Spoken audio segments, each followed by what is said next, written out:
യഥോ ധർമ്മ തഥോ ജയ. ഭക്തസജ്ജനങ്ങളെ പ്രണാമം. തുടർന്ന് വരുന്ന മഹാഭാരത കഥകളിൽ കഴിഞ്ഞ ഭാഗത്ത് ഞാൻ പറഞ്ഞു നിർത്തിയ പ്രധാനമായ സംഭവം, വാരണാവതത്തിൽ പാണ്ഡവർക്ക് താൽക്കാലിക താമസിക്കുന്ന നിലയ്ക്ക് വേണ്ടി ഉണ്ടാക്കിയ കൊട്ടാരം ദുര്യോധന നിർദ്ദേശപ്രകാരം പുരോചനൻ തീ കത്തിക്കുമെന്ന് ബോധ്യമായ പാണ്ഡവർ പുരോചനൻ തീ വയ്ക്കുന്നതിന് മുമ്പ് തന്നെ ഭീമൻ ഈ വാരണാവതത്തിലെ അവരുടെ താൽക്കാലിക കൊട്ടാരമായ ശിവാലയത്തിലും അടുത്ത് പുരോചനൻ താമസിക്കുന്ന വീട്ടിലും തീ കത്തിച്ചതിന് ശേഷം ആ കൊട്ടാരത്തിനുള്ളിൽ നിന്ന് വനത്തിലേക്ക് വേണ്ടി തയ്യാറാക്കിയിരിക്കുന്ന തുരങ്കം വഴി വനത്തിൽ യാത്ര ചെയ്ത് എത്തുകയും അവിടെ നിന്ന് ഘോര വനത്തിലെത്തിയ പാണ്ഡവർ, ഭീമനൊഴികെ ഉള്ളവർ അവിടെ വിശ്രമിക്കുകയും കുന്തിദേവി അടക്കം വിശ്രമിക്കുകയും അവർക്ക് കാവലിരിക്കുകയായിരുന്ന ഭീമൻ്റെ മുന്നിലേക്ക് ആ ഘോര വനത്തിലുണ്ടായിരുന്ന രാക്ഷസൻ്റെ സഹോദരിയായ കിടിമ്പി എത്തുകയും ഭീമനെ കണ്ട് മോഹിതയായ കിടിമ്പി മനുഷ്യരൂപം പൂണ്ട് ഭീമനെ വിവാഹം കഴിക്കണമെന്ന ചിന്തയോടുകൂടി ഭീമസേനൻ്റെ മുന്നിലെത്തുന്നതുമായ ഭാഗമാണ് കഴിഞ്ഞ ഭാഗത്ത് പറഞ്ഞു നിർത്തിയത്. ഈ ഘോര വനത്തിൽ എവിടെ നിന്നാണ് ഈ മനുഷ്യ സ്ത്രീ എത്തിയത് എന്ന അത്ഭുതത്തോടുകൂടി കിടിമ്പിയെ തന്നെ നോക്കിയിരിക്കുകയായിരുന്ന ഭീമനോട് താൻ ആരാണ് എന്നും താൻ ഇവിടെ എത്തിയ ഉദ്ദേശവും ഭീമസേനനെ ബോധ്യമാക്കുകയും എന്നാൽ തൻ്റെ സഹോദരനായ കിടിമ്പൻ്റെ നിർദ്ദേശപ്രകാരം ഭീമനെയും സഹോദരങ്ങളെയും നിഗ്രഹിച്ചു കൊണ്ടുപോകാൻ തനിക്ക് മനസ്സില്ലെന്നും തന്നെ വേടി കഴിച്ച് ഭീമൻ്റെ ഭാര്യയാക്കണമെന്നും കിടിമ്പി ഭീമനോട് ആവശ്യപ്പെട്ടു. ഇത് ആവശ്യപ്പെടുകയും ഞാൻ രാക്ഷസകുലത്തിൽ ജനിച്ചതിനാൽ രാക്ഷസന്മാരുടെ പ്രത്യേകതകളുള്ള എനിക്ക് ഈ ഭൂമിയിൽ മാത്രമല്ല ആകാശത്തും ഏത് സ്ഥലത്തും നിർബാധം സഞ്ചരിക്കാൻ കഴിയുമെന്നും നമുക്കിരുവർക്കും ഈ ലോകത്തിൻ്റെ ഏത് കോണിലും സന്തോഷമായി വിഹരിച്ച് ജീവിക്കാമെന്നും ഭീമനോട് കിടിമ്പി പറയുകയും ഇത് കേട്ട് കഴിഞ്ഞ ഭീമൻ അത്ഭുതപ്പെട്ട് ചിരിക്കുന്ന സമയത്ത്, എന്താ അങ്ങ് ഞാൻ പറഞ്ഞതെല്ലാം തമാശെന്ന് കണക്കാക്കി ചിരിക്കുകയാണോ എന്ന് ചോദിച്ചപ്പോൾ, ഘോരരാക്ഷസനായ നിൻ്റെ സഹോദരനായ കിടിമ്പന് എൻ്റെ ഈ ഉറങ്ങിക്കിടക്കുന്ന സഹോദരന്മാരെയും അമ്മയെയും തിന്നാൻ കൊടുത്തിട്ട് ഞാൻ നിന്നോടൊപ്പം ഈ ഉലകം ചുറ്റി ഉല്ലസിച്ച് സന്തോഷിച്ച് നടക്കണമെന്നാണോ നീ പറയുന്നത് എന്ന് ഭീമൻ തിരിച്ചു ചോദിക്കുകയും, അത് കേട്ടുകഴിഞ്ഞ കിടിമ്പി, അല്ല, അങ്ങയുടെ സഹോദരന്മാരും മാതാവുമാണ് ഈ വിശ്രമിക്കുന്നതെങ്കിൽ ഞാൻ അവരെയും ഇവിടെ നിന്ന് എത്രയും പെട്ടെന്ന് രക്ഷപ്പെടുത്താം എന്ന് പറയുകയും, ഇത് പറഞ്ഞു നിൽക്കുന്ന സമയത്ത് ഭീമൻ തിരിച്ച് കിടിമ്പിയോട് പറഞ്ഞു, കിടിമ്പി, നിൻ്റെ സഹോദരനായ കിടിമ്പൻ എന്ന രാക്ഷസനെ എനിക്ക് അല്പവും ഭയമില്ല.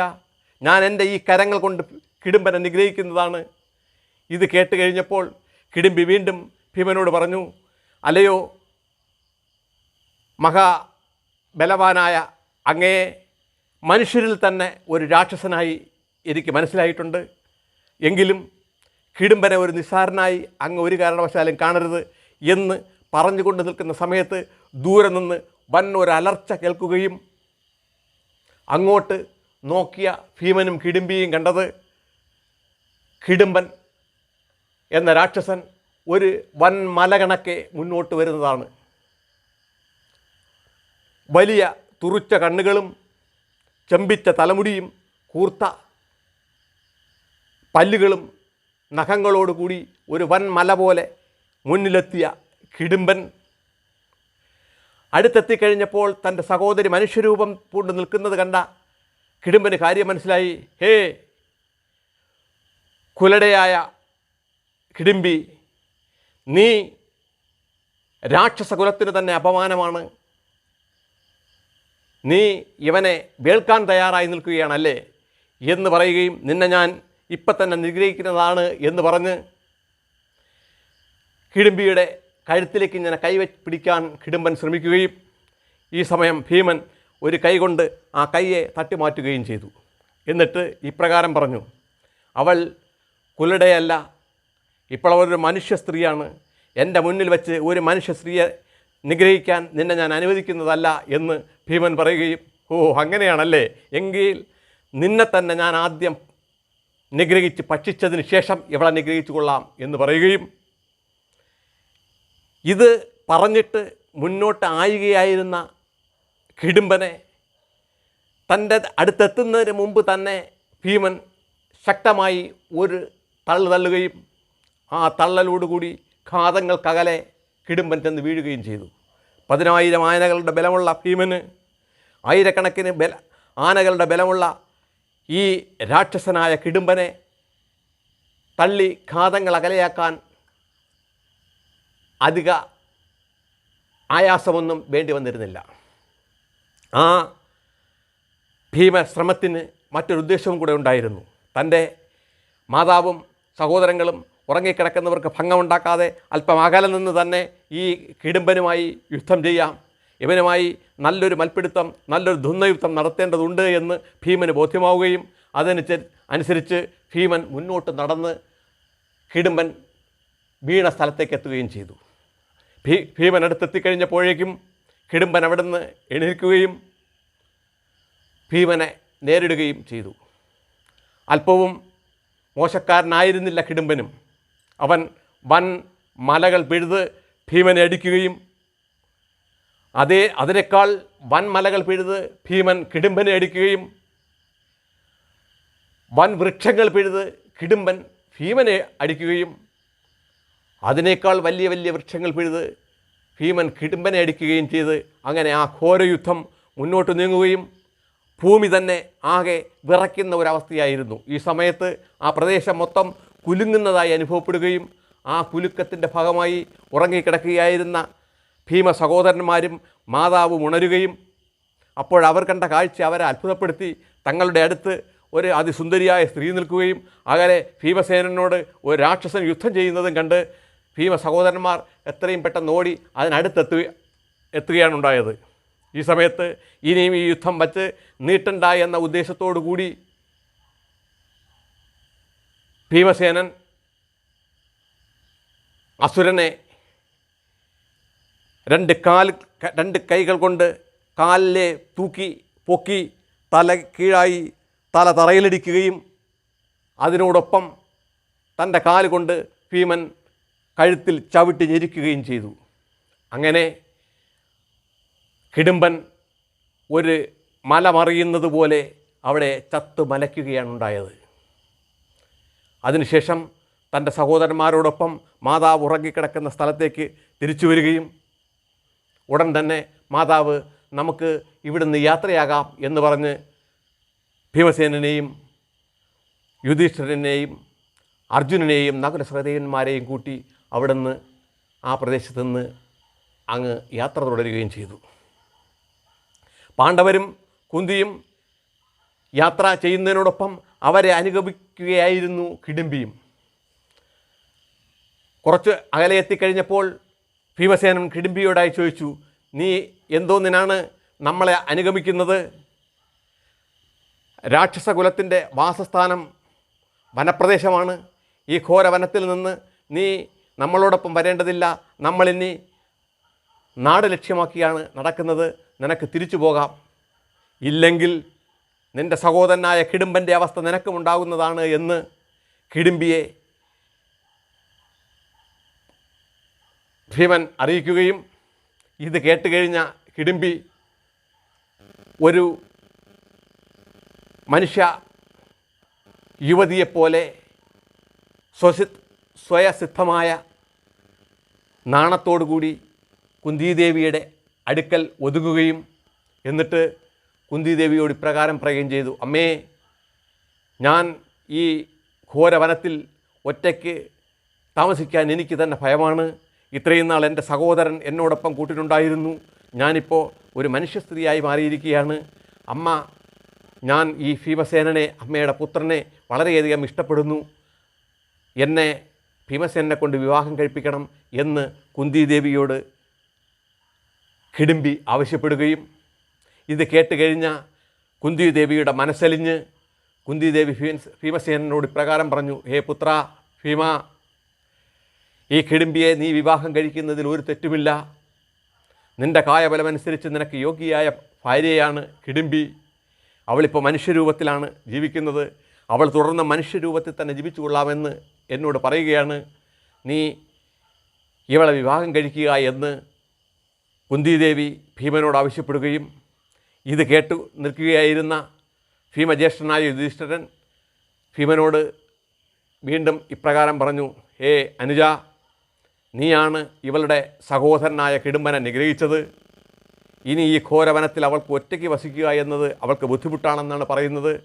അതിനാൽ അവളുടെ സഹോദരൻ നിഗ്രഹിച്ച നിനക്ക് അവളുടെ സംരക്ഷണ ചുമതല ഏറ്റെടുക്കാനുള്ള ബാധ്യതയുണ്ട്. ആയതിനാൽ നീ അവളെ വിവാഹം കഴിക്കുക എന്ന് യുധിഷ്ഠിരനും ആവശ്യപ്പെട്ട് കഴിഞ്ഞപ്പോൾ ഭീമസേനൻ ഇപ്രകാരം തിരിച്ചു പറഞ്ഞു, എൻ്റെ മാതാവും ജ്യേഷ്ഠനും ആവശ്യപ്പെടുന്ന പ്രകാരം നീ നിൻ്റെ സഹോദരൻ നിഗ്രഹിച്ചതിനാൽ ഒറ്റയ്ക്കായി പോയതിനാൽ നിന്നെ സംരക്ഷിക്കാൻ ഞാൻ ബാധ്യസ്ഥനാണ് എന്നതാണ്. ആയതിനാൽ നിനക്കൊരു പുത്രൻ ലഭിക്കുന്നതുവരെ നിൻ്റെ ഭർത്താവായി ഞാൻ കഴിഞ്ഞുകൊള്ളാം. അത് നിനക്ക് സമ്മതമാണെങ്കിൽ ഞാൻ നിന്നെ വേലി കഴിക്കാമെന്ന്.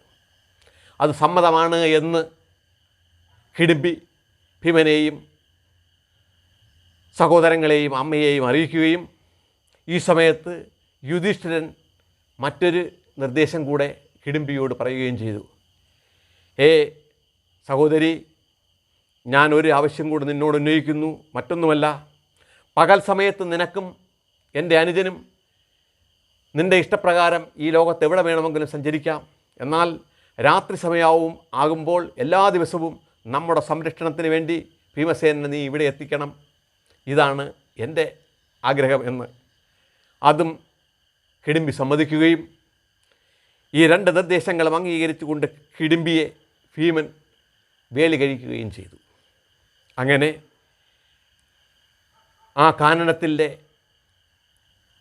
അടുത്തുണ്ടായിരുന്ന ഒരു തടാകത്തിൻ്റെ തീരത്ത്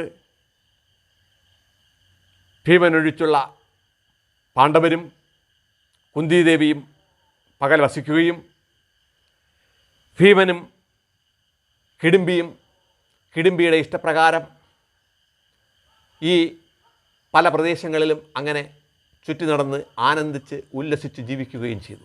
എല്ലാ ദിവസവും രാത്രി സമയമാകുമ്പോൾ ഭീമൻ തൻ്റെ സഹോദരങ്ങളുടെയും അമ്മയുടെയും സംരക്ഷണം ചുമതലയാൽ അവർ വസിക്കുന്ന അതേ പ്രദേശത്തെത്തുകയും വെറും കൈയോടുകൂടെ അല്ല, എല്ലാ ദിവസവും രാത്രി എത്തുമ്പോൾ സഞ്ചരിച്ച് നടക്കുന്ന വിവിധ പ്രദേശങ്ങളിൽ നിന്ന് അമൂല്യങ്ങളായ ഫലമൂലാദികളും കൊണ്ടുവന്നവരെ ഭക്ഷിപ്പിക്കുകയും വെളുക്കുവോളം അവർക്ക് കൂട്ടിരിക്കുകയും ചെയ്ത് പകൽ ഹിഡിംബിയോട് ഒപ്പം ഉല്ലസിച്ച് ജീവിക്കുകയും ചെയ്തു. അങ്ങനെ നാളുകൾ വളരെ കഴിഞ്ഞുപോയി. ഹിഡിംബി ഗർഭിണിയായി. ഒരു നാൾ ഹിഡിംബി ഒരു ഉണ്ണിക്ക് ജന്മം നൽകി. ഉണ്ണി എന്ന് പറയാൻ കഴിയില്ല, വളരെ വിചിത്ര ജീവി എന്ന് തോന്നത്തക്ക രീതിയിലുള്ള ഒരു ബാലനെയാണ് ഹിഡിംബി പ്രസവിച്ചത്. വളരെ വലിപ്പത്തോടുകൂടി നീളത്തോടു കൂടിയുള്ള കാതുകളും ഉന്തിച്ച കണ്ണുകളും പെരിയ കാലുകളും അങ്ങനെ ആകെക്കൂടി ഒരു വിരൂപരൂപത്തോടു കൂടി ജനിച്ച ആ ഉണ്ണി നിമിഷ നേരം കൊണ്ട് തന്നെ ഭീമാകാരനായ ഒരു മനുഷ്യനുമല്ല രാക്ഷസനുമല്ലാത്ത രൂപത്തിലേക്ക് വളർന്നെത്തുകയും സാധാരണ രാക്ഷസന്മാർക്കുണ്ടാവുന്ന ചെമ്പിച്ച തലമുടി ഇല്ലാതിരിക്കുകയും ഒരു കുടത്തിൻ്റെ വലിയ ഒരു കുടത്തിൻ്റെ കണക്കെ അവൻ്റെ തല ഒരു രോമം പോലും ഇല്ലാതെ കാണപ്പെട്ടെന്നാൽ ഘടം രൂപത്തിൽ തലയോട് കൂടിയവനായതിനാൽ അവന് ഘടോൽക്കജൻ എന്ന് നാമകരണം ചെയ്യുകയും സ്വാഭാവികമായി ആയിരക്കണക്കിന് ആനകളുടെ ബലമുള്ള രാക്ഷസന്മാർ വനങ്ങളിൽ അക്കാലത്ത് അധിവസിച്ചിരുന്നത്. ആ രാക്ഷസന്മാരെക്കാൾ എത്രയോ രാക്ഷസന്മാരുടെ ബലത്തോടു കൂടിയാണ് ഘടോൽക്കജൻ ജന്മം കൊണ്ടിരിക്കുന്നത്. ഘടോൽക്കജൻ ഭീമനെയും സഹോദരന്മാരെയും എല്ലാം സാഷ്ടാംഗ പ്രണാമം ചെയ്ത് ഭീമ മാതാവായ കുന്തിദേവിയെ പ്രണമിച്ച് കഴിഞ്ഞ് എണീറ്റപ്പോൾ കുന്തിദേവി ഘടോത്കചനോട് ഇപ്രകാരം പറഞ്ഞു: ഹേ പുത്ര, നിൻ്റെ മാതാവ് രാക്ഷസകുലത്തിലാണ് ജനിച്ചതെങ്കിലും നീ ജനിച്ചിരിക്കുന്നത് കുരുവംശത്തിലാണ്. കുരുവംശത്തിൻ്റെ എൻ്റെ സന്തതികളായ ഈ പാണ്ഡവരിലെ ഏറ്റവും മൂത്ത പുത്രനാണ് നീ. ഇപ്പോൾ ഇങ്ങനെ നിശ്ചയമായും സ്ഥാനമില്ലാതെ അലഞ്ചേണ്ടി വന്ന നമുക്ക്